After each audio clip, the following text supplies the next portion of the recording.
Hey YouTube, it's Mark here. Just going to bring a video to you this evening. This one is primarily aimed at readers of the corrupted new perversions that are out there. And really what I want to ask you with this video is I've been posting a number of videos about various verses and sort of things and comments and pointers about the whole issue. But really what I wanted to ask you was, you know, what is your tipping point? Where do you draw the line? You know, what's going to be the final straw for you? Just how much violence and butchering are you going to tolerate that's being done to Scripture? What's it going to take for you, basically? And I wanted to share a story, really, an account of something that happened that I was aware of, and I want to use it to sort of demonstrate this example. And I hope it makes a point, really. Now, I've posted a lot of videos, even in the short time that I've been doing this, about, you know, Bible verses and those kind of things. But the story that I wanted to give you, and I hope you can quickly see where I'm going with this one, is a few years ago I used to live in just a different property in a different town. And I lived there with my wife and my children. And next door a young couple were living. And I remember a few years sort of into that, you know, living at this place, that there was like an almighty argument there one day, and from what I could tell at that time, the guy that was living there actually, you know, he sort of slapped or struck the woman. They weren't married, and he struck her. He must have hit her pretty hard, from what I can tell. And you know, that was like that was a real shock to the system at that point. It was like, wow, you know, what's going on here? And I mean, you know, those kind of things. You think, oh, you know, it's just a one-off, and you know, it's just you know, something just obviously got out of hand, or he, you know, been with another woman, or there was some major critical reason why even that extreme situation happened. But then it happened again. About a week or two later, I recall, you know, just another blazing argument and row, and you know, he hit her again. And actually, as the weeks and months went on, this started to become a real regular occurrence, and it got to a final point, and this is what I'm trying to get at with this brief video. It got to this final point where one of our other neighbours that lived with us actually found this woman bleeding and sort of beaten in our car park, which was near the house. And they got her up and they took her into their home, and they spoke to her and said, you know, what's going on? You know, why is this happening?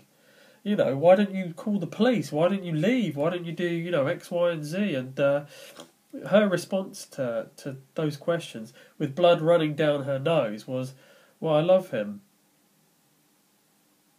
Do you see where I'm going with this? How much violence and savagery are you going to tolerate reading your NIV, your ESV, your NLT, your NASB, your Message, your Voice Bible, your ASV, you know, all these various V's that you're reading? How much are you just going to tolerate? You know, you might not even really look at any of my videos, and that's okay with me, but it's obvious there's problems. There's obviously something amiss, something going on. You know, and you might go, well, you know, that's just one verse, you know, that's just one word, and oh, it doesn't really mess the chapter up, and it doesn't really change the deity. But what about, again, in the short time that I've posted videos, what about the 5 that I've done? What about the 10, the 15? What about the 20 I think I've done now? How much are you going to tolerate this? How much are you just going to keep avoiding the issue? You know, what's it going to take for you to sort of be beaten up in a car park type analogy, blood running down your nose, and you're still going to accept this? You know, you're still going to go, yeah, it's okay, it's just, you know, it's just a few verses, and oh, you know, the original Greek this, the original Hebrew that, or whatever it is that you're going to run to avoid dealing with the situation. And the same situation with this poor woman that used to live next to us. You know, you have a choice. A lot of people say, oh, you know, you can't leave, and you know, if there were children there, and so on and so forth.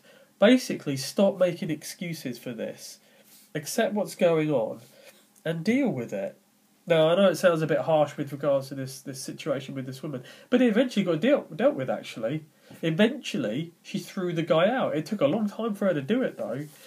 And, you know, what I want to say with that is that, you know, and the purpose for this video is that don't let it take years for this to play out. You know, you've made, like, for example, you know, an investment in your NIV Bible, and you've got the study guide, and you've got a DVD, and you've got this, that, and this, and you spent £100, $200, or whatever it is you've spent on all this stuff. Stop being prideful, thinking that you can salvage this, like this woman maybe thinking she could salvage this relationship. Stop being so prideful about it. Go and look. And, you know, for me, you know, in that situation where he struck her once, I mean, that's a problem straight away. You know, so if I just bring a single verse issue to you, you know, even the first ones I was posting, Matthew 5:22, James 5:16, you know, these should be good enough for you to go, wow, you know, there's something wrong here. I need to do something about this. In my first videos that I posted here, you'll see that same thing. I mean, as soon as I learned there was any kind of a problem with Scripture, as soon as I became aware of that issue, I had to do something about it. I got that conviction and that desire to do something about it. And I just ask anybody reading a different version than the King James, and it is set aside. It's the King James Bible here, all this other garbage on the other side. It's really as simple as that. And it does set itself apart, and it does stand apart, and it does say, hey, I'm nothing to do with the rest of these corruptions. And that's why I record these videos, and that's why I say what I say. And I just post these videos for you to go and look and to ask the questions. You know, don't take my word for it. Go and grab your NIV, grab a King James. You can do it online. You don't even have to invest money, just your time. You know, and as I said, if you become aware of a problem as serious as this, and nothing really gets more serious than what's being done to Scripture. Any Christian should be absolutely horrified at even one possible problem. So this is what I wanted to say with this video, guys. How much are you going to take? How many smacks around the face are you going to tolerate? You know? So, you know, I had that on my mind to share that this morning. I was thinking about it today at work. I often think about the Word and those kind of things. But I would just like to ask people that don't read the King James Bible, you know, just how much are you going to take? What are you going to keep running to not deal with the problem? And I get this a lot. You know, I get people that come to the videos or the website that I run, and they ask every question possible, or they fling back anything else rather than deal with the problem that's staring them right in the face. Not one of these, you know, so-called scholars or liberal Christians or whoever they are, charismatics, whoever they are, not one of them has actually gone, okay, let's take a look at James 5:16. Well, mine says this, so let me think about this. They don't do it. They go, you know, they run to whatever verse they think is going to catch us out, and it never does. It never does. So rather than deal with the problem, they'll do anything other than deal with the problem. It's really not good. If you're a Christian and you're earnestly seeking truth, you're going to do something about it. Don't be so prideful. You know, just take a look. Don't take my word for it. Go and do your research and find out. But don't just keep getting slapped. Don't find yourself battered and bruised and in a car park wondering what's going on. You know, take that first strike and go, whoa, you know, I need to do something about this. So appreciate the analogy's a little harsh, but it felt relevant to the issue at hand. And I just pray that, you know, that anybody watching this will find conviction to just go and research the issue. That's all I did. I didn't get influenced by any man as such. You know, I saw you know, a random image on Twitter. You can see the video, and I started doing my research there. I then started looking at various sources for information, but it wouldn't have mattered. I still found what I needed. I got that conviction. I knew something was wrong, and I did something about it. And I just exhort you all to do the same. So, thanks for your time to watch this video. God bless, take care, and hope you buy a King James Bible. Thanks very much. Bye.